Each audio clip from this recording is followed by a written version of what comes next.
5 साल share market में trading करने के बाद मुझे एक चीज़ समझ में आ गई। क्या पैसा ना सिर्फ या तो स्विंग ट्रेड से बना सकते हो, वो भी बहुत ज़्यादा नहीं। मेन पैसा आप बना सकते हो सिर्फ और सिर्फ इन्वेस्टिंग से। देखिए 2020 में मेरी एंट्री हुई थी, जब मैक्सिमम लोगों की हुई थी कोविड में, और 2021 में मैं फंस गया ऑप्शन ट्रेडिंग के जाल में। ऑप्शन ट्रेडिंग आप सबको लुभाता होगा, आपने भी किया होगा। अगर कर रहे हो तो तुरंत बंद कर दो, और अगर करके छोड़ दिया है तो आपसे ज़्यादा सुखी इंसान कोई नहीं है। देखिए मैंने अभी रिसेंटली छोड़ा है अप्रैल 2025 में। 4 साल मैंने ऑप्शन ट्रेडिंग में दिए हैं और 4.25 लाख का लॉस खाया हूँ। सारी चीज़ें करके देख ली, स्ट्रैटेजी हर चीज़ करके देख ली। पार्ट टाइम किया था, उसके बाद में फुल टाइम मैंने करके देख लिया। 6 महीने मैंने फुल टाइम भी किया। वर्चुअल ट्रेड किया, प्रॉफिटेबल था। रियल ट्रेड करने लगा, 6 महीने में बहुत लॉस खाने लगा। लास्ट में ये देखा कि यार देखो, पता है क्या, ये एक समंदर है जहाँ बड़ी बड़ी मछलियाँ हैं, और ये जो जितनी भी बड़ी बड़ी वेल मछलियाँ हैं ना, ये आपको खा जाएंगी। ये आपको किसी भी तरह से जीने नहीं देंगी शेयर मार्केट में। तो आपके पास एक ही चीज़ है, वो आपको करना क्या है, सिर्फ और सिर्फ इन्वेस्टिंग करनी है। पैसा मत जलाइए।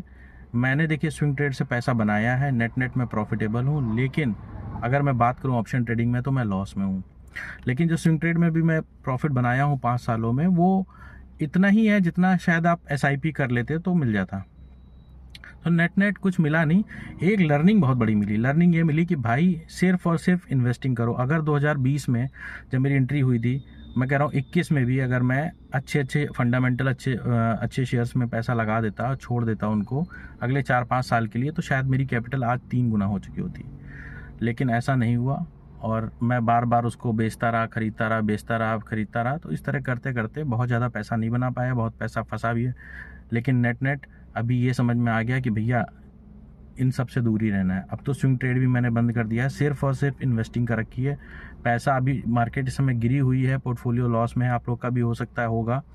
लेकिन मैंने अब सोच रखा है कि 2030 में तक रखूंगा मैं इस पोर्टफोलियो को। उसमें जो कूड़ा स्टॉक्स हैं वो मैं बेच दूंगा जैसे एट पार आएंगे। बाकी मैं फंडामेंटली अच्छे शेयर्स को रखूंगा। भाई ऑप्शन ट्रेडिंग नरक है। अगर आपको नहीं समझ आ रहा, आगे समझ में आ जाएगा। देखो माँ बाप हमें बहुत अच्छी अच्छी चीज़ें बचपन में सिखाते थे, पढ़ने लिखने के लिए बातें बोलते थे, अच्छा पढ़ लो कुछ बन जाओ। हम नहीं सुनते थे। बड़े बूढ़ों की बातें हम इसलिए नहीं सुनते क्योंकि हमें लगता है वो ऐसे ही बोल रहे हैं, यार हम तो कुछ नया कर लेंगे। भाई वो उनके पास एक्सपीरियंस होता है, वो उस दौर से गुजर चुके होते हैं। हम उनकी नहीं सुनते हैं, लास्ट में हम अपनी करते हैं।